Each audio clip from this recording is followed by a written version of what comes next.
more match is all that remains for the fall 2024 semester here at Shenandoah University. our Rocket League team prepares themselves to take the stage for a shot at the 3rd place in their NECC division.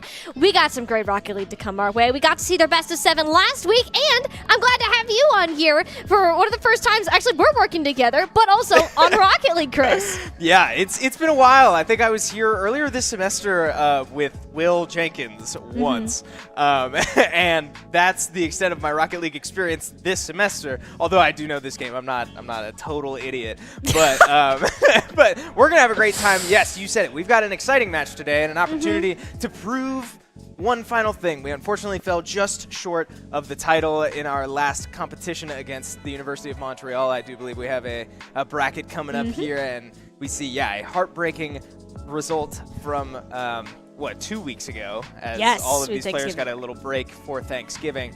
But, yeah, an opportunity to still come out on the podium with a win over Marywood today. Yeah, and that particular match against Montreal, I know it was one that the players really took to heart. You go in, you see it as the 8th seed, but also a top 50 Rocket League team in the country right now. You start out ahead 2-0 and then lose the next 4 after that, and it's a difficult thing to come back from. And I know that team, you still have this one game left today, and they're still happy with the mark that they've beaten and the opportunity to achieve a 3rd place against some incredible collegiate rosters. Rocket League in particular has been a title in collegiate esports that has continued to just grow and grow because of its simple concept, but also this massive skill ceiling that players can work towards. Yeah, it's a lot of fun to watch. It's such a great game just all around, and the skill ceiling seems to never be in reach, right? There's always new things being discovered at any given point, and it's a lot of fun when you have great players that can showcase exactly what can be done in this game. And this team is no exception, but we do on this roster have a bit of a different look than last week. That match against Montreal, we had Eliminathan, and we don't today. No, today Pagani will be here for the NECC game, which is most of the matches that have happened in NECC. The main roster has been Mango with Kiazi and Pagani coming in from that academy roster, as we say. We have the pleasure of having 6 Rocket League players this season, and just because of some prior commitments on Thursdays, typically, whoever that 3rd player is going to be is subbed out accordingly. But you know them, you love them. There they are, Mango in your top corner. Kiazi's as pumped as always, and I think Pagani's just trying to put on a serious face and ignore the shenanigans happening next to him. Yeah, you can consistently expect vibes to be pretty dang high on this team. These players are overwhelmingly energetic and cameras tilted to boot. But this team knows how to have a good time. They're consistently the loudest in the arena, and for good reason. Like for the best reasons of having fun, not just screaming at each other, not overcoming whatever. I mean, look at that man. He's ready to get into game. He knows how to have a good time, but he knows how to win too. He knows what it takes to come out as a 3rd place winner today. And that's a champion in the making right there. He's getting his team hyped up, and that's kind of what you need, especially for a Rocket League game where you have just these short bursts of intense focus and intense play with nonstop action. You have to make sure that you're mentally in the right spot, heading ahead. And in the past for this team, that's been one of their bigger struggles, is that they start off on the wrong foot. They can get in their own heads. But now today, they're feeling good, heading against Marywood, especially since this is the 2nd time they've played them, and the last time was way back at the beginning in October. That's crazy to think about. It's a lot can change over the course of a season, right? We know that rankings change all the time as teams tend to improve, and that can create interesting dynamics. We just saw it earlier this week, too, with Smash Bros. Our Smash team just won their NECC region against a team that they lost to earlier in the season as well. So a lot can happen over multiple months of Rocket League action, of esports action as a whole across titles, and it can certainly create interesting things. Yeah. It certainly looks like we are getting into game here soon, but I'm curious, just real quick before we get into it. Yeah. Bouncing back from the last competition against Montreal. Yeah. What's the biggest thing that needs to change coming into today? You got to come in with a positive mentality. I think that's number one. You can't allow yourselves to get in your own heads. The Hornets are a team, at least this year, that have proven that they can start off on the right foot. But the longer that this game goes, the harder time they have keeping up these consistent performances. So we might see them get off to another 2-0 start, but it's past that point, game 3, game 4, whatever lies beyond that, where we need to look at this team and how their performance can continue. While we see their opponents adapt, sometimes the Hornets can struggle to meet them at that level of adaptation. And because this is a best of 7, Chris, that endurance is only going to be tested further. Yeah, that's a long series. We've had, I believe, one best of 7 series all year long, competing in multiple leagues here with these Rocket League squads, and it was that Montreal match. Yep. So this team has not been forced to endure these longer series, and you know, in that last matchup, we said that they played 6 games, right? That's inherently already longer than any series they've played. So it creates interesting dynamics, right? Rocket League is a quick game. You might not think of it as much, right? The extra best of 7 to a best of 5, but it is. I mean, it's a lot. The mental tax that can take on you is very real. Yeah, and we like to see that a lot of these players do have extended experience. Mango and Kiazi both being on this varsity team for 2 years. Pagani, while he'll normally play on the academy, he also has a prior year of experience. 2 years back, he did take a bit of a break before returning to competing on Rocket League this year. And one of my favorite things that has been to come from him specifically is his synergy with Mango. There's kind of a different play style when he's in versus when we see Eliminate. Eliminathan tends to be more defensive and on the back reserve and can kind of step out when needed. Where Pagani, he's at the forefront. He's going to be fighting Mango for that star position and is willing to work together, whereas Kiazi is the one that instead moves towards that back point. Yeah, it's fun to watch Mango do what he does, right? He's obviously an incredible player and arguably, maybe inarguably, the best player on this roster, on any of the rosters. He's a lot of fun to watch, and you said it, he's flashy and he's the more aggressive player. But normally, we are kind of used to watching Eliminathan and Kiazi, serve sort of that hybrid, almost supportive role towards him. And in any team dynamic, when you switch up that drastically and add 2 heavy hitters up front, that can really blow teams open. It really can, but it is an adjustment of play style. I think for them, it's not too bad, but it's again, once their opponents figure out what's going on and they change their play style, how do you counter adjust? Well, this concept of car, ball, net won't ever really go away. Right. How you're moving your players around the field, controlling boost, whether you're committing 1, maybe 2 towards the front lines, who's going to be your mid-liner, what the rotations look like in terms of enums. There's so many things that you can go on and adjust in the game of Rocket League, which is even harder to do with how fast-paced of a game that it is. Yeah, very, very fast-paced. And something to keep in mind, too, this is a third-place match.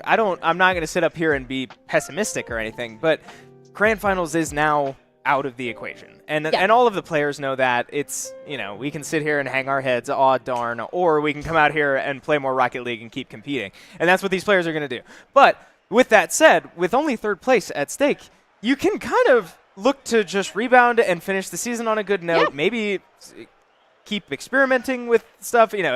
I'd be shocked to see a drastic playstyle change now of all time, or of all the times to do it. But, this is a bit more lighthearted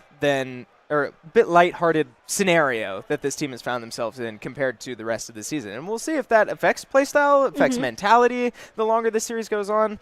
Hard to say, but this team certainly can keep up if they put their minds to it.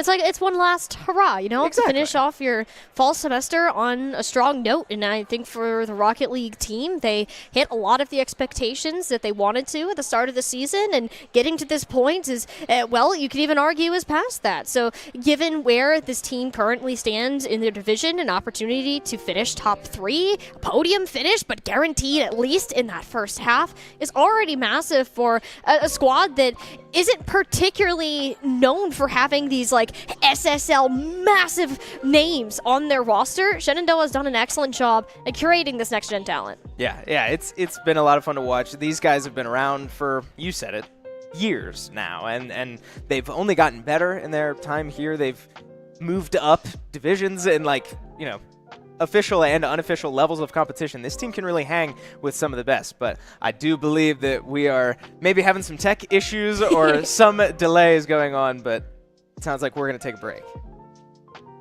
Shenandoah University is a big little university rising. With 22 Division III sports teams, over 200 areas of study, over 300 annual performances, an elite academic esports program, nationally ranked health professions programs, one of the biggest university presences on Broadway, immersive AR and VR learning programs, cybersecurity and computer science programs, and innovative undergrad and graduate programs. all at a place that cares for you. Shenandoah University is the big little university rising. Find out more at su.edu/rising. We have the esports arena right here on campus in Winchester, Virginia, and this facility acts as the hub for all esports activity at Shenandoah University. Students are able to use this space not just for competition and practices, but also as a living learning community and a sandbox for them to come and explore and practice and try out things related to and through esports in the gaming industry, so that they're getting that hands-on learning and the skills necessary to help them find a career by the time they graduate. We also have the professional level broadcast production booth, where we do all of our broadcasting and production, from casting of our games that we play right here on campus to working with outside entities to record footage for them as well. In addition to the space that we have here in the esports arena is the esports war room. Our students get to use that space for studying, but also outside projects. So our students get to use this space for professional development and the academic side of our esports program, which is such a critical component to go with that competitive element that we have. So we combine all of our facilities at Shenandoah University with competition, community, and career preparation. We have over 250 days of programming, and there's something for everybody, and we want you to be part of it.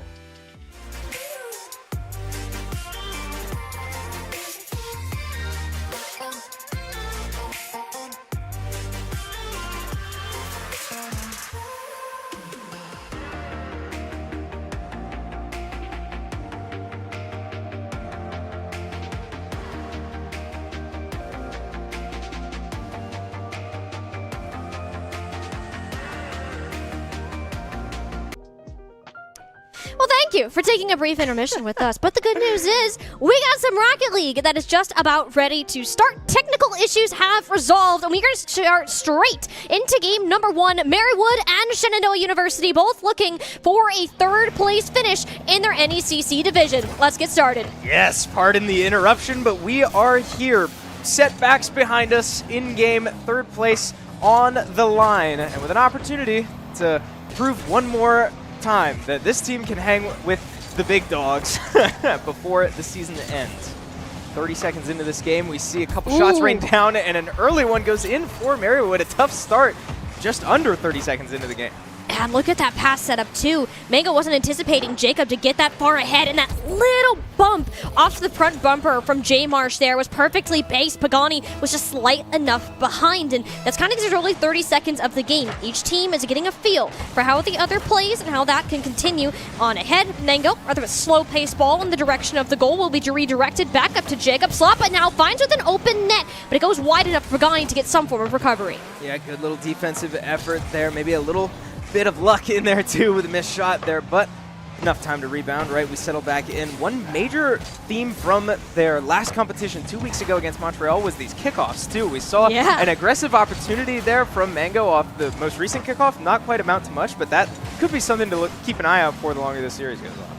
Yeah, I think we had 4 kickoff goals. Something crazy like the that. first 3 games or something. Like, it wasn't even the whole series. It was kind of nuts. Didn't get that so far yet today, but that's not the end of the world. Sometimes having a big old kickoff goal like that can screw up with the traditional game plans. We seem to be getting into some more mediated forms of gameplay. J Marsh again looking for Jacob. I like how the Hornets are starting to take more initiation when it comes to blocking off these passing lanes Marywood have been setting up so far.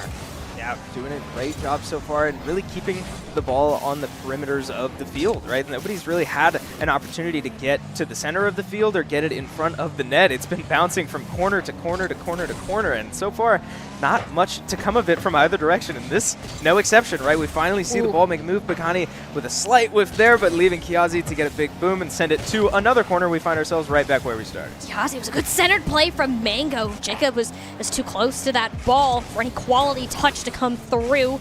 Kiazi needed to play the corner here. Wanted to go for the flipper set, but only got a little bit of a tip up and slow enough for Slappa to get Marywood a little bit more possession on the board. Jake now, number slap on the back corner. A little Kiazi to get in the thick of things. Ball dancing dangerously in front of the SU nut. Eventually, it'll be Pagani, a clear bounce over the defense. Perhaps an opportunity for SU. It's only Jacob at the last second to prevent anything from happening. Yeah, great effort there. I mean, talk about a tempo change, though, from that really early goal for Marywood to now a pretty slow defensive showing, right, from both of these squads. Able to really clamp down their goals, not letting anything sneak through just yet. Now, 2 minutes left on the clock. No more goals since the first 30 seconds. We'll see if Mango, with an opportunity now, moving up with the ball on his own, can team follow up. They won't find anything there. Yeah, you can see the vision, the superstar play that Mango's become known for all this season. And there's another setup for Kiazi, but it's just off the post there. Oh, a wonderful vision that the Hornets set up, and Pagani wants to keep the play alive. Hunting for Mango again in the striker position, and that one will find home. Yeah, gorgeous little shot here. I do want to watch this back. A nice little lob from Pagani, and Mango there to capitalize. I mean, a clean angle there, an awkward touch, not an easy shot at all, but Mango is the player to go to finish it off. Well done there. We shouted out the teamwork between Pagani and Mango at the beginning of this series, but we're kind of seeing the same thing, where Mango is he's the one that has been the most consistent this season, so you want him to have the opportunities to strike that ball home. Kiazi and Pagani will spend spoon-feeding him those, and eventually they'll get the one to even up that score line here. Marywood need to find a way to take up that pace back into their control, because the longer that this first 5 minutes has gone by, we'll notice the Hornets gain confidence of themselves. Yeah, it's exciting to see, right? It's, again, another pretty noticeable tempo change, right? We saw a good 90 seconds there of not a ton of shots coming down, a lot of battles over possession, into a couple good shots from Shenandoah, one of them finding the net and tying the game up. Now, with a minute left, we'll see if they're able to maintain that momentum. Ball goes back into the corner. Pagani unable to get it out of the corner, but here comes Mango. A rather risky spot. All the Shenandoah players are a bit cluttered towards that left side of the midfield, but eventually they'll spread out, get more boost, get more control. Jay Marsh, a little bit of bump off the crossbar, but an awkward landing on the side means no follow-up for the time being. Double commit from the Hornets defense, a window of opportunity for Marywood, but they ran out of boost. They're going to have to take a soft reset and try to maintain this midfield line. They're going to run short on time for this defense. Had the lead for most of the game so far, but Pagani has been working overtime to get this ball past the defenders, past two, but it's the third and Jacob. They'll keep the score even. Yeah, heck of an effort there from Kiazi. Can't quite land it, but that was a really interesting play, that opportunity from Marywood that they couldn't capitalize on because they didn't have boost. I'm wondering if Shenandoah didn't even really notice. It almost looked like they had an opportunity for a good 20 seconds there. Nobody on Marywood had any boost, but now clock ticking down to 10 seconds. Tie game. If anybody's able to score here, they'll walk away, but it's looking like we might be going into an overtime as the ball makes its way back to midfield. It will pop up into the air. An opportunity for potentially Shenandoah to go in here, and Pagani finds its way home. Way to take game one. Shenandoah scores with zeros on the clock. Immaculate ball control from Mango. He drops that straight down waterfall to Pagani to get the 1 point as the last second goal. Chris, this isn't something that happens often. We heard the players explode behind us. They were excited from that shot. That is a great way to start off this series. Yeah, great vision from the team, too. I mean, with zeros on the clock, right? The clock was at 2 or maybe 1 with the ball on still their own side of the field. So to have the awareness and say, hey, we've got a shot to go put this away now and then go down and actually execute, that's very exciting stuff. If you're thinking the length of this series, that coordination this early on could be scary.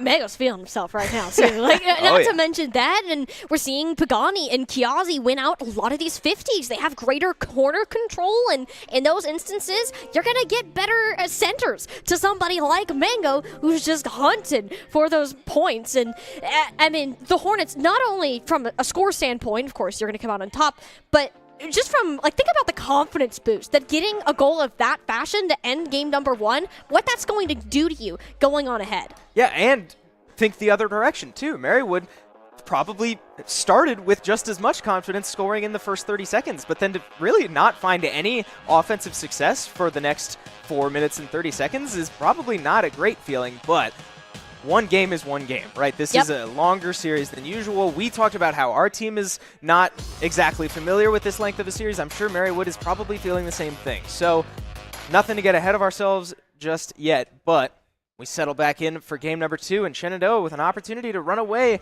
if they can pick up another win here in game number 2.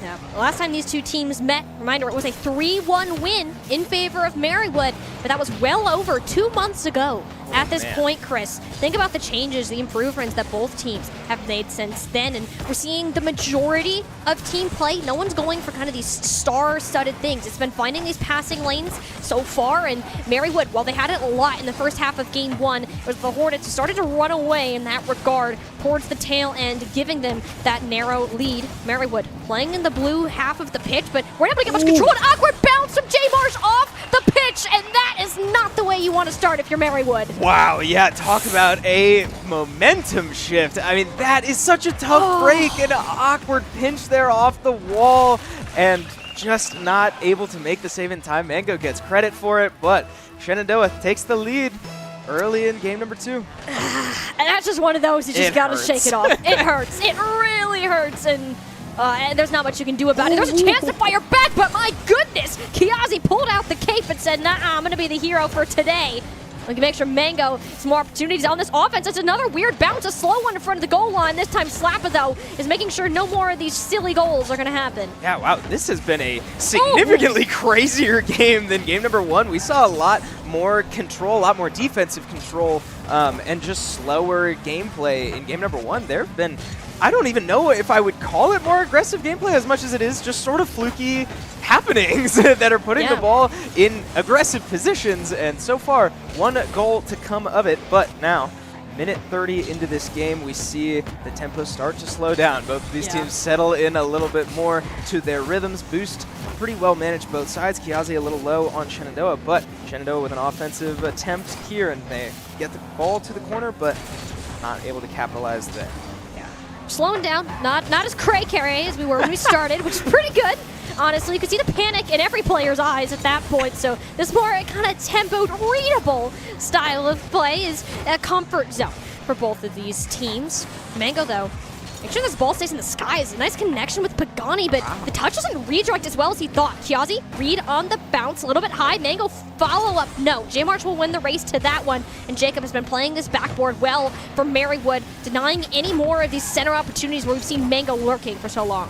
Yeah, the ball remains on Marywood's half, though, for quite a while here. Unable to really get much offensive momentum just yet. Pagani with a shot onto the goal, nothing there. A well-timed save from Slappa once again, playing the defensive front for Marywood as they finally find the ball on the other side of the field. Nothing just yet, though. Short-lived effort as now Slappa once again forced to try to make a play to keep the ball on the right side of the field, but it will not matter. Kiazi finding a window, catching the defenders on the wrong side of the field. Molly, what did you just hear there? Bye-bye! You guys can see it on your screen, so thank you. Thank you to our director for giving us that wonderful piece of information. Oh, that was glorious. Oh, man. Totally intentional, I'm sure. And now, one more. Rack him up. Kiazi finds another one. Player cams showing how much fun this team can have. We know that all too well, and Mango specifically behind us making his presence known in this building full of about 10 people. But nonetheless, a lot of momentum, a lot of energy from this team, finding themselves up 3-0. 2 minutes still to go, but man, this is a very, very strong start, both this game and the series for Shenandoah. I kind of feel bad for Kiazi. We were so focused on Griffin's reaction earlier that we didn't get to credit that he just scored 2 goals that were just kind of off the rip there. And I think Kiazi, out of every player on this team, is the one that can shine the most. But he has to make sure he's his own worst enemy, essentially. So when we see him get as confident as he is now, great things are sure to happen. Absolutely. We do see the ball, again, taking these massive booms from one side of the field to the other, but neither team able to capitalize on those plays, so we'll see if those continue. Pagani with an opportunity to go up high. Mango sort of contests his own teammate there. That was interesting, but Kiazi now at midfield looking for an opportunity. This could come off the corner, not just yet. He'll rotate back on defense. We slow down again. Minute left on the clock. 3 goals in that amount of time would be a reach. Yeah, at this point in the game, Marywood are pretty close to being out of game number 2. The Hornets have a significant lead and a significant outmatch in terms of pace and ball control. And when this happens, you really just need to reset. Marywood did such a great job at the start of game number 1, finding each other on the pitch, taking that initiative and making sure that the Hornets were on the back foot at the start. But once that was identified midway through game 1, the Hornets were like, why are we just letting them have the ball control? Marywood haven't been able to regain that sense. Whether it's going to be in terms of physicality, aggression, or demolitions like we saw right there, Marywood need a way to buy themselves back into this series, because with just 30 seconds remaining here, game 2 is looking all red and blue. Absolutely, and I was just thinking that too. Such a fundamental, such a big part of high-level Rocket League are demos and how you can capitalize on them, and that's something we haven't really been seeing either direction until this last 60 seconds. We saw like 3 or 4 demos, so it'll be an interesting trend to keep an eye on into future games. But as we see the clock tick down to zeros, game 2 goes Shenandoah's way, and now in a best-of-7 series, all of a sudden 2 games down is not where you want to be. No, but not to jinx us, Chris. This is also where we ended up last time. Last week we said this. You're like, wait a minute. This team looks really good. We lost to them before. We're up 2-0. This is going to be great. They will proceed to lose the next 4. You're right. I got to bring up the facts. I'm so sorry to do it. You're absolutely and right. I think this is good because we also see this team, they're calm, right? They're not getting overconfident. They're still respecting their opponents in the same way. Even if that was a shutout, they're keeping themselves level-headed. And that is going to be one of the most important things that you can do, especially when you have built up such a good lead already. Absolutely, yeah. These players were there for it. I mean, I guess with the exception of technically Pagani, and I think he was still in the arena, watched it happen, right? Like, they lived through that Montreal match, and they all came out of it very defeated. Like, it clearly affected all of them, and I'm sure none of them want to experience that again, right? We regret to bring it up here on the desk, but the truth is, the players know it just as much as we all do. They know that this is absolutely a pretty pivotal moment in the length of this series. You cannot get complacent with a lead like this, and moving into map number 3, we'll see if they're able to maintain that momentum or if Marywood will find a way to change up their playstyle and come out with a win. Yeah, and if you're Marywood at this point, the Shenandoah is moving like clockwork. You got to find a way to take a piece out of that puzzle and make sure they can continue to find those connections. One way to do that is demos, but instead it's been the Hornets. We've been more on that physical end. It's a massive swing around the other side. Slappa it just pulled off an incredible save off the backboard. Deven didn't technically register as one for the game. Mango for sure had a direction to drive that one home. So Marywood dodging the bullet early. We'll see if what they can manage to do with this ball being in this blue half of the pitch, since it's mainly lived on that orange side. Yeah, these teams definitely know how to keep the first 30 seconds interesting. Oh, yeah. But and wow, with another opportunity to keep it interesting. Slappa not letting the score become interesting just yet. But we talked a little bit at the end of last game about demos too, and to start this game, 1 demo for both teams, both directions. I mean, that's real, right? Really? And neither team able to score off of them, but that's where these really aggressive plays come from. And if they're able to keep finding these demos, I don't know. I mean, that could be their way back into this. We have seen more from Marywood too, not necessarily in the demos, but even just these last couple of touches that they're taking these 50s, maybe having 2 players commit towards the ball, one of which to stop whichever Shenandoah player is going to contest, and that's already worked out so much better. Jacob with a couple back-to-back shots there, neither of which getting much direction, but it's the flip around at light speed. The Hornets turn something that looked desperate into a great goal. Okay, so this is not a rhythm that you want to find yourself falling into. Shenandoah finding a lead once again. You have to think back now. The only goal that Marywood has scored was the very first goal of this series. Now, Shenandoah has scored, I believe, 6 unanswered over 3 games. Not a great pattern, right, if you're looking to find your way back in. But on the other hand, right, Shenandoah found themselves in the exact opposite situation. We just talked about it between the games. This is exactly what Shenandoah needs to be doing to maintain their momentum, not let their brains get in their minds, and keep winning, keep the pedal to the metal, and keep winning these games.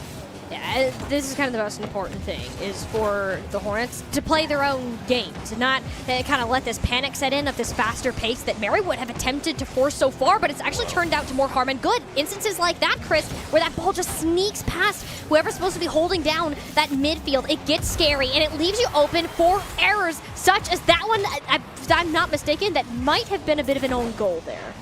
Yeah, I could not actually tell either. Yeah. Yep. That's Double tough. assist on that one. A double assist is crazy. Yeah, I mean, a tough break, but okay, you have to take a step back, look at the grand scheme of that play. If you're Shenandoah, that's not the end of the world. If they're going to beat us, and their way of beating us is making us beat ourselves, you can control that. They can clean that up. I'm sure that they'd feel a little bit better, but a great play there from Slappa, scoring one of his own. A little solo play from midfield. Gorgeous little goal here. Yeah, it worked. Oh my gosh, just broke Kiazi's ankles there too. Slappa stole it off the hood of Mango and styled on Kiazi. That goal you need to be a bit more worried about, because that was a 1v2 that you ended up losing. You can't. Now this is where you're like, all right, take a breather. It's fine. It's still a 1-goal game. You've been in this position before. But in the case of Marywood, this is exactly the way that you need to buy yourself back into this game, to this series, and show, hey, we're still competitive here, even if Game 2 was a shutout. Yeah, you have to think about, wow, great shot there from Slappa once again, but you have to think about, bringing the energy back to your team as well. Slappa I mean, it almost felt like they were listening to us, right? That we started to sort of doubt that first goal. Okay, that was fluky. And Slappa said, all right, then watch this, right? We are still good enough to hang with Shenandoah, right? Winning 2 straight so far, and Shenandoah needs to not let this affect them too much. They need to be able to bounce out of this, and so far, they've been doing a good job of maintaining possession, not giving up too much after that last goal. I know, we slowed down. Marywood are a team that seems to like to take advantage of this pace going extremely fast, where your time to react is down, and Shenandoah, you need to be proactive, and that's something historically that they have not preferred to do. They'd like to play a more defensive game and let that ball come to them, but when Slappa does things like that to just keep this pace as high as it has been, that's where it becomes a bit more of an issue. Pagani, though, big bang downfield, wonderful little touch from Slappa. If there's been an MVP for Marywood so far, it's got to be that player. No, absolutely, and for so many reasons too, beyond just mechanical performance, right? This player has been the showstopper so far in terms of keeping Marywood in this series, keeping their team's mentalities in, but not for long. Pagani with the tying goal. Once again, we find ourselves 60 seconds left on the clock and a tie game. Last time we were here, Shenandoah came out on top. Marywood is going to have to look to break the cycle now. Yeah, a bit of miscommunication on the defensive side, and it was a completely free centered ball for the Hornets. And you even saw Mango's reaction a little bit. He's like, don't get excited, don't freak out. We are still even. We still have 60 seconds left of this game to play. That's how important he knows this mental game is for this team. Pagani, a bit of a styling on the corner. It's Jacob to stuff it against that goal post. But Kiazi wants to get this play alive. A bit of a double commit here, leaving it all up to Pagani. A 2v1, but it'll be J. Marsh and Jacob to escort it on home. Marywood regain the lead. Yeah, tough break there for SU, catching Pagani just a little out of position, forcing him to try to jump back to make that save, and too little too late. Marywood able to just hold the hand of the ball all the way to the net. Now, 45 seconds is still a lot of time. That was a effectively 15-second goal, and now Pagani starts with a strong shot on the goal. All right, Shenandoah needs to score quickly here, and they know it. Pedal to the metal with the Hornets. You got to make something happen. It's a demo. At least you thwart Marywood. Trying to push any further on this offensive side. Kiazi, it was a centered ball, goes a little wide, works out for Pagani though, hits it off the bar, but Jacob has been an incredible defensive player for Marywood at redirecting this ball back off to the corners, making sure Mango can't sneak his way in, that we've seen him do in games number 1 and 2. 7 seconds remaining. Let's see, does Shenandoah have this last second goal in them? Mango with the carry, J. Marsh denying that touch. Pagani, last-ditch effort to keep it alive, but no, it will hit the ground just as the timer expired. Marywood are on the board. Yeah, way to stick with it if you are Marywood, right? That was a tough start to the series, letting up 6 unanswered points, but storming back in this one, and still a bit of a close game, right? I mean, not a bit of a close game, a 1-goal game, right? That was not the commanding loss that we saw 2 weeks ago that really spiraled into something so much worse for Shenandoah, but a scary trend, right? And a trend that we have to acknowledge. And it unfortunately started in this game with that own goal. I think from that point, they're like, we messed up. And then and it's really hard from a competitor. You and I have both competed on esports teams, and you know that if you're the one who had an error happen, like even if there's nothing you can do about it in this immediate moment, it's still sitting there in the back of your mind. And I really think that's what ended up happening. This team, again, turns into their own worst enemies. They very well have the ability to compete with Marywood. And now that this has really shown that, hey, if you take too many risks here, if you get over ahead of yourselves, Marywood can very well buy their way back into the series. But Chris, it is far from over. We still have at least 2 more games to be played. Exactly. Yeah. At the end of the day, this is still not a best of 5. We've said it a couple times already. This is a best of 7. This is a long series of Rocket League. So much time for things to change. We talked about a team's ability to change over a season. A team's ability to change over a 7-game series is enough to be jarring. So both of these teams with a pretty pivotal moment, a fork in the road. Will the series claw back for Marywood, or can Shenandoah stay out of the divot that they have just put themselves in, still with a 1-game lead though, and find their way to 2 more wins? A super physical start here from the Hornets. 2 demolitions, and we saw a couple key bumps out of Pagani as well. And I think they can tell not only are they're angry, they got to take, someone's got to be the punching bag here. And unfortunately, it's been Jacob who's been beaten around for the most part. But that's what you need to do. With both these rosters and being very focused on their team play, you got to take someone out of the equation. And what better way to do it than to physically remove them from that position? Yeah, demos create very awkward situations, and they can really, for high-level teams, create points and wins. But we see that's a triple commit. Yeah, a slight miscommunication, triple commit from SU, and now finding themselves one down 1-0 once again, but plenty of time still left. Now it's J Marsh, very high early solo carry. And he goes, no problem meeting that. Plenty of time throughout to get his car in position. Jacob, though, takes over to Marywood's defensive corner. A bit of a hit out. Kiazi wants to try to play off of this left side. He's been kind of the corner man for a lot of these teams. Mango will come up in the assist. It's been this 2v3 defense that Shenandoah have opted to play, leaving just Pagani on that midfield line, which has worked out in elongated sense of possession, but Marywood is still able to break through that if they have these big booming passes like they've been known for. Yeah, these have been the story of this series, right? The big booms from one end of the field to the other have gone both directions, and I feel like we haven't seen many opportunities to capitalize off of them, but they are certainly coming out. These teams certainly like that play, but nothing to see yet as Kiazi, with little to no boost left, does center the ball with an opportunity, but Pagani unable to get there with the right angle. Now Shenandoah forced to retreat and find their way back to their side of the field. It wasn't even Pagani's fault, too. No, Jacob was right there along with him. Jacob is just the defense for Marywood right now. Even if they haven't scored any goals, has been putting in so much work, denying Shenandoah this offensive kind of aggression that they've wanted to play. Like, even there, gets right in front of Kiazi. There's no passing lane open, and it makes Mango have to retreat for more boosts and attempt a center of their own. But look who's there again! Yeah, defense wins championships, man. Yeah. That's a phrase for a reason. It's a, wow, Slappa finds an open net. A big miscommunication there from SU as the ball bought so much time in front of their net. Kiazi just missing it outright, and Slappa there to take advantage. A 2-goal deficit now for SU. You're starting to get a little worried. I can see it. I can see it, and I think that the players can feel it too. And you're down 0-2. This is the biggest deficit that you've had so far in the day, and they're so focused on the offense, Chris, that it's these defensive points that are coming back to kill them. Even if this one was just off the rip, Kiazi got locked up in a corner by another defender. Mango had already committed forwards to get the boost, and it was wide open. We got to slap a Band-Aid on this one fast. Yeah, 2 minutes, 20 seconds. How much time did we say when Shenandoah was up 3-0 in game number 2? We said with about a minute left that it was next to impossible. Well, let's make it 4-0. Jacob with a long shot there. I didn't even really see what happened. Yeah, just a missed defensive play there, and 4-0 now. Ugh, you might just have to start thinking to the future.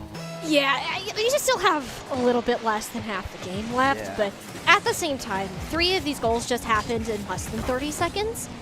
You gotta chill out. I know that it sounds incredibly difficult to do in the moment, but this team needs to slow down and play their own game, because it's right now, it's Marywood who's driving the bus and Shenandoah who's getting dragged behind it.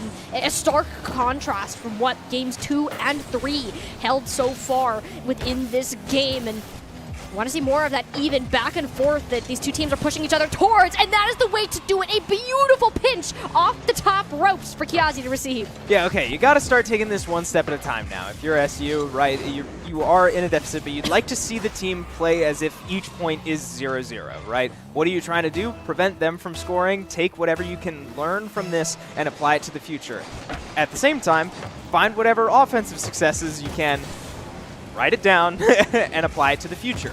So, we see a big goal there, which might not amount to enough in this game, but could still be a big moment for this team as they look to adapt in the length of this series. Yeah. Still more game to be played, and the lead has been shortened just slightly. Even if this isn't turned into a win, Kiazi is going to do his best. The angling, what kind of geometry was that? I'm in stats class with this guy. I know numbers aren't his favorite thing, but apparently he likes geometry because that was such a pretty angle. Yeah, I've never been an angles guy. I've never been a geometry guy either, but I do want to point out, behind us, the team is getting loud again. We are up here, maybe writing them off a little bit too early, because I did just hear Mango behind us say, "Do not give up on me." They are here to play. They are not out of this game, and that's very true. Oh, man, a very tough miss from Kiazi. You'd love to have that one back, but shake it off. A demo the other direction. An opportunity there, Jacob, there to make the stop. A little 50-50 ball, and now minute ticking down on the clock. 2 goals needed to at least force overtime if SU wants to stay in this game. And even right now, I can hear them. I can hear them coming. I can hear them starting to talk, where there's no more this dead silence. And this is such an important thing. Mango is the captain. Mango is the leader of this team for a reason, because he's the one that will bring them back from points where you're down 0-4, and it looks dark, and it looks grim, and it's hard to come back. Even if 2 goals in the next 30 seconds aren't likely to happen, you've shown that you can score, and you are not out of this series. And Mango will be the one to take it to his own hands, carry most of the way downfield. The lack of boost towards the center means this ball just kind of dances around awkwardly for a bit of time. Yeah, man, this defensive presence has been stalwart from Marywood. Jacob specifically making play after play. We were just highlighting him not too long ago, and again, Mango with an opportunity to go the length of the field on his own, and who's the one to stuff out the play? It's Jacob. So the ball will find its way to the ground. 0s on the clock. Game number 4 goes Marywood's way. We have a tied series, but Shenandoah getting some momentum there at the end, taking what they can, and 2-2, even state. And here's the thing. We don't want to count them out, and I don't think that they are out. This is different, especially from last week.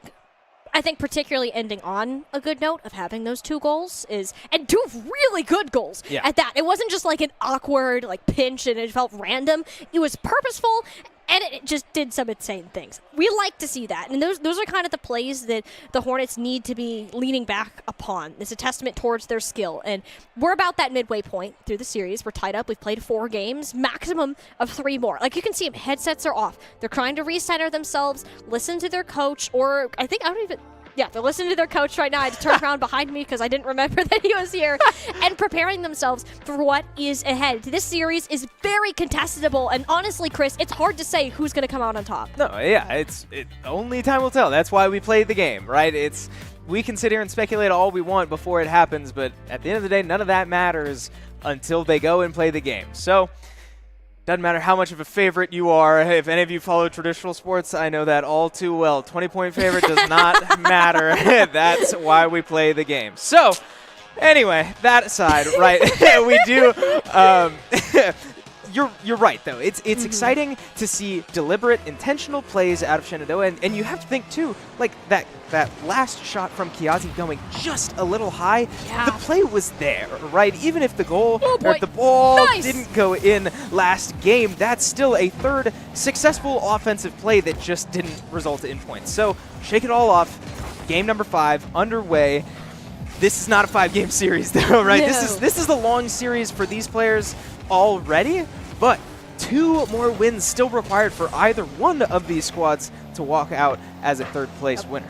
We've turned a best of 7 into a best of 3 for the remaining time of this game. And we've made it through those first 30 seconds where everyone just plays like they took a couple shots of caffeine. So now that we're simmering down a little bit, but not quite. Jacob with a bullet sliding across the ground straight past the grasp of both defenders there. Marywood will find a way to thread the needle. Yeah, gorgeous little setup there from Slappa, and it might have gone in without the help of Jacob. A nice corner shot there, but Jacob there to secure it. An early goal for Marywood, and early goals have been a common theme in this game. We tend to slow down a little bit after those, so we'll see if Shenandoah is able to break that trend once again, because patterns are noticeable in this series, and it's going to come down to which team it can make the adjustment, make the play to get out of their own patterns. Yeah, Shenandoah have been a second-half team for most of these games. Marywood will start off in the lead with the exception of game number 2. So now that we have that kind of pattern still fitting, we got to see the Hornets come alive quicker. And even if it's on a defensive point, that's okay. You said defense wins games. Kiazi clearly heard you. Yeah, great rotation there, great awareness from the squad. The SU guys asserting themselves, saying, all right, we are back in our rhythm. We know our roles, our rotations, we are okay. Let's settle in, find some offensive success now on the other side of the field. We see Kiazi trying to bounce it off the side, get a little bit of downfield threat, but not able to get it, as now Marywood does find their way right back in front of the goal, but not close enough, as now the ball will make its way the other direction. Can Shenandoah capitalize? A great little 50-50 there from Slappa, and now he gains control. Center ball, a lot of chaos here, but Shenandoah still maintaining the ball nonetheless. Yeah, these offensive rotations have looked better. There was a lot of cluttering in the first half of game number 4, which inevitably led to their downfall so early. So seeing these players spread out more over the field, you're not leaving the back door open as much. That there's not these big scary panic moments like, oh no, who has the ball? Because you each have your bases covered. It's a more calm, collected style of play. Pagani, though, off the crossbar, great attempt at defending that backboard. I believe it was Kiazi or Mango that was up there to get it, but Marywood just one step ahead, setting another centered ball, and it's Jacob to fly in and drive it home. And yeah, Shenandoah is falling behind once again. Jacob there to capitalize off of a miscue once more. Pagani and Mango double committing there, neither one able to get the touch needed to bail out the ball in that one. 2 minutes, 27 seconds, still plenty of time, right? This time last game, Shenandoah was down 3 or 4 to 0. So improvements are improvements, but you'd certainly like to find the ball in the other team's net at some point here soon. Yeah, I think step number 1 is going to make sure Jacob is just not in the equation, or Mango can just style on 2 players and get a beautiful touch to get Shenandoah on the board. Wow, yeah, great little lob here from Kiazi to just get it downfield, and Mango says, all right, I'll do the rest. Going up front right over your head. An impressive play there from Mango to claw back now. That was a quick score, and that's important because time matters when you're behind. Yeah. And what we've seen from Marywood so far. Jacob's decided, I'm sick of playing defense. Let me get in there and score some goals. Has gotten 3 of the last 3 that Marywood have had, and doesn't seem to be stopping anytime soon. Looking at that last shot. Mango, though, just kind of just shoves Slappa back on down to the ground. Kiazi prevents Jacob from a defense, but Mango is on the path of reset. It's Pagani instead who will step on up. Team play for the Hornets, not stepping down. Yeah, I'm pretty sure all 3 players on SU touched the ball in succession before that one went in. So great stuff there, very deliberate, exciting stuff if you are a Shenandoah fan, right? That's what you need to see, coordination, clean team play on offense. That's what's been missing so far, and we see the success coming now as, Jacob tries to respond on his own and had an opportunity, had a shot at it, but just a little too high, and Shenandoah comes out unscathed. Yeah, Jacob is hunting for these opportunities, and Mango and the rest of Shenandoah has done a better job at marking them and making sure that they don't get as set up as we've seen them do so in the past, and forces a more defensive point of play. Kiazi, most recent to do that. Slap on Pagani, vying for the ball in that corner, but because two of Marywood's players were in that direction, it leaves Mango a bit more open. J Marsh, though, bit of a demolition, so outmatched on the offense, but Kiazi fakes the touch entirely and made Marywood flinch. Man, look at the cameras on the left side of your screen. Mango hyping up the team. Kiazi with a great resurgence here. I mean, after the missed goal at the end of last game, I'm sure was in his head just a little bit, but that's what we need. A great play there right over top of the defender, putting it in the net. A great execution there from Kiazi and SU as a whole, taking the lead in this one with a minute left. Opportunity once again. Scary ball, but nothing just yet. 50 seconds left on the clock. Marywood looking to try to tie it up, maybe force overtime if they're able, but now the ball has made its little home in Marywood's side of the field. Ooh, Kiazi! Bit of a waterfall. Slap has to commit. All three players in Marywood are corralled in their own net, afraid of that lead falling further into the Hornets' hands, but it might just do so. Mango off the corner. A lucky bounce to keep the score at 1 point differential. Now, vying for control in the blue side. Marywood know they need this one to tie it up and take it to overtime. Whoever gets this will be on a match point. Kiazi, last second carry just to keep the ball out of Marywood's hands, out of scoring potential. One last hit from Slap, but it's a little bit wide, and no, it hits the ground first, the time narrowly saving the Hornets, and they'll be up on match point. Okay, everybody take a breather.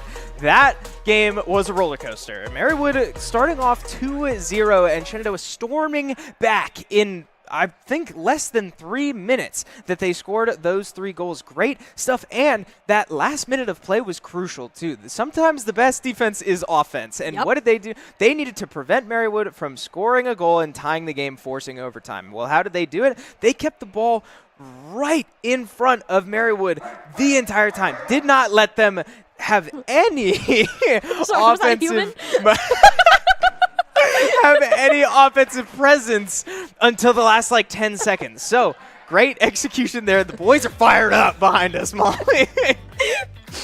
I both enjoy this, as I know that it means they're in a good mood, but I'm also slightly concerned because I thought I just heard a rabid dog in the background, but I'm pretty sure that was just Mango. She said, "Is that human?" I think it was. It was Kiazi. Was it Kiazi? Pretty sure.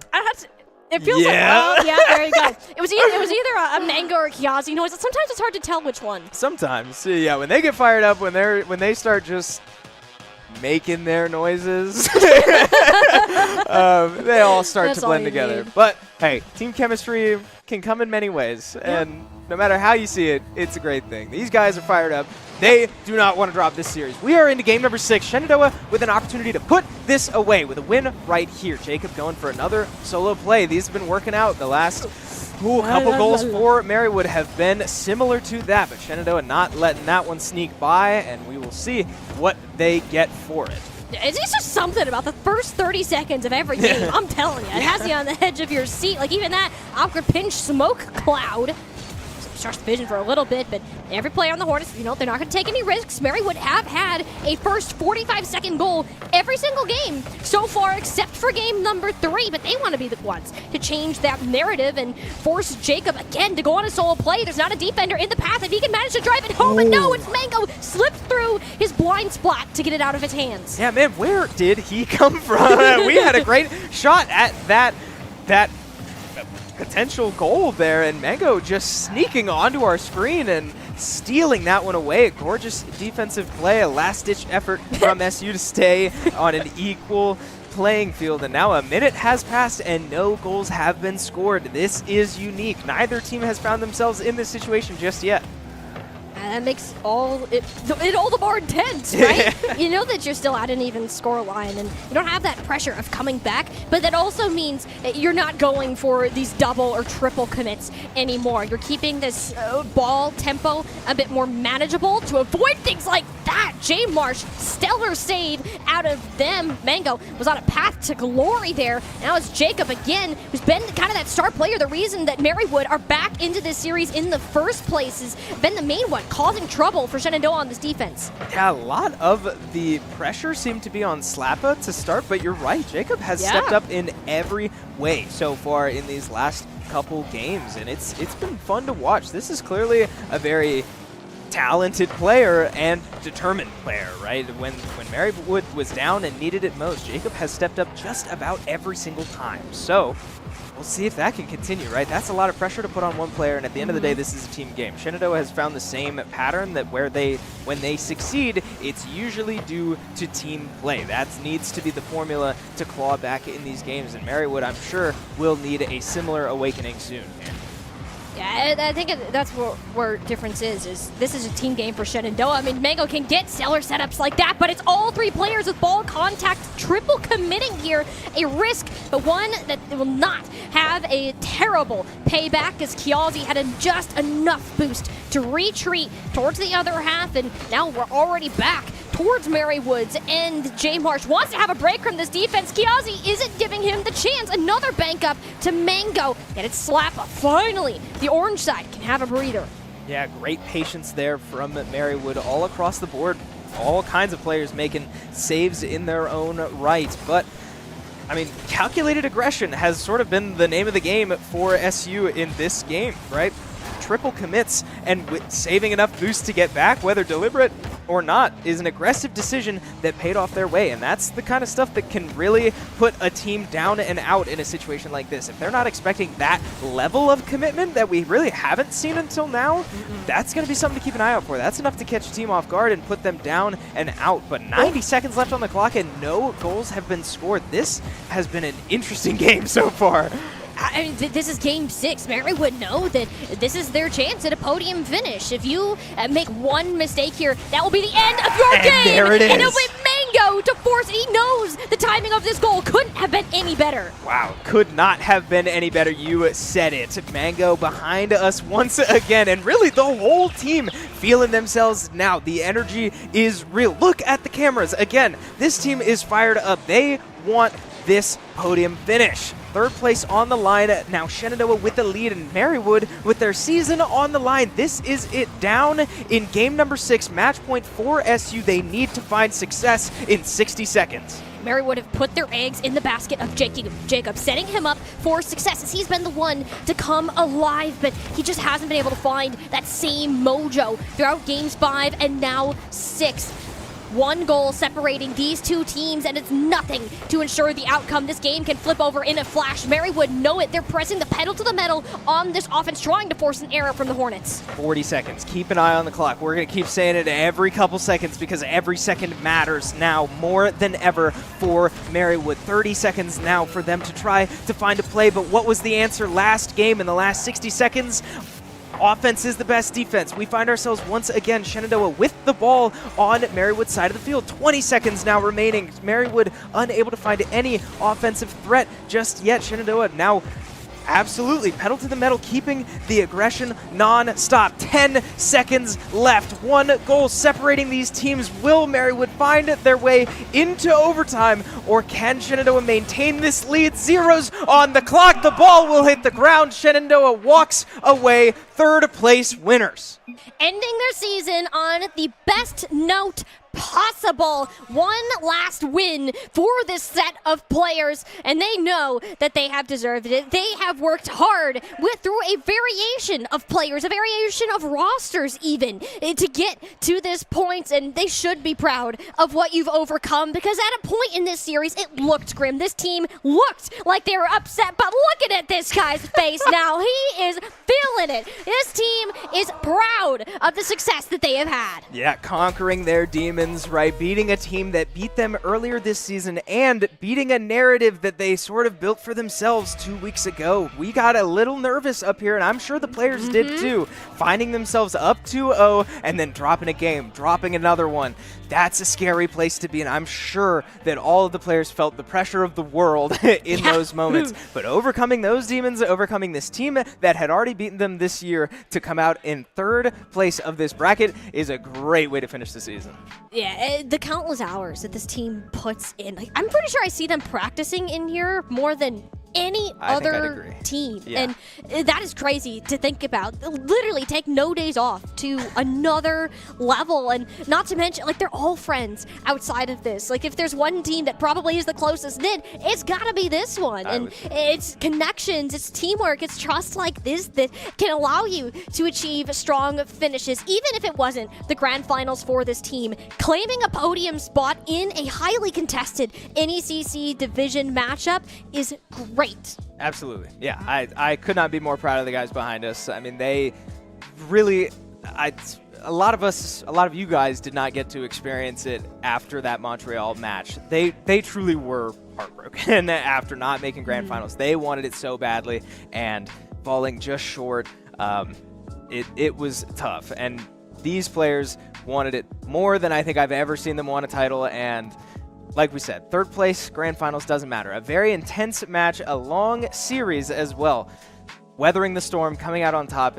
I could not be more proud of these guys. No, we've highlighted the team. We've highlighted their accomplishments as a whole, but we gotta look at one guy right now for what he did in this series. Kiazi is our match MVP, and for very good reason. He's been a player that often he kind of falls into that supporting role, that kind of second act to Mango's main spotlight, and that's how the team has been curated in the past, but with some changes that have gone into place. Kiazi in particular has been focusing on his offensive presence and his kind of ability to appear out of nowhere. When he's confident, when he feels good about his own performance, exponentially increases the impacts that he has on this series. I mean, look at that. 12 shots, almost half of those turning into goals. Yeah, I really do want to emphasize that this is a textbook rebound from Kiazi. Yes. The team had a tough series against Montreal, but I think Kiazi bounced back the hardest, and he had to. That's what it was going to take for this team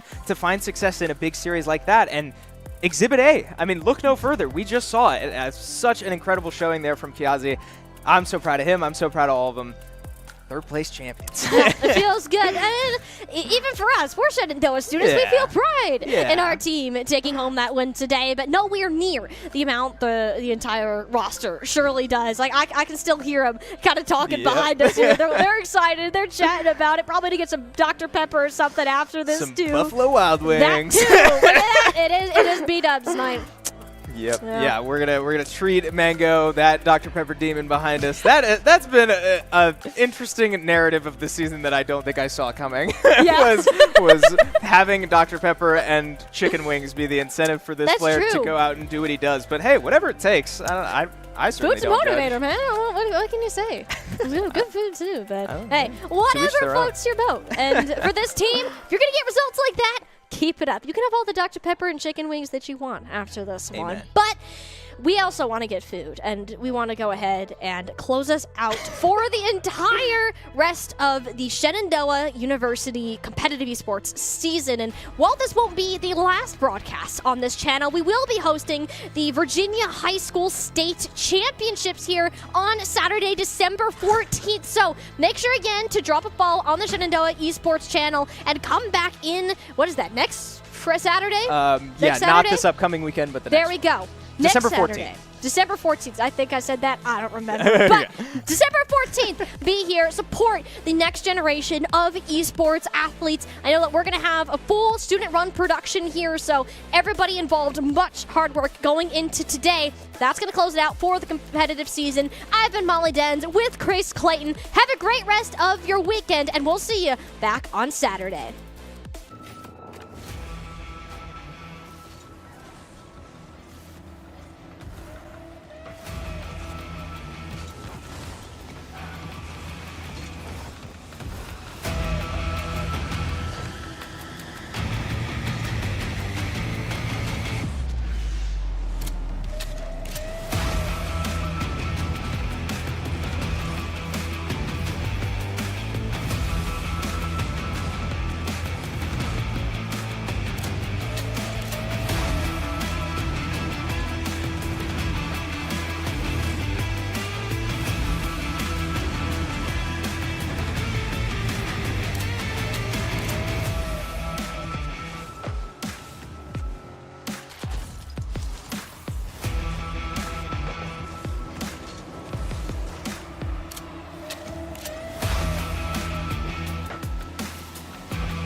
You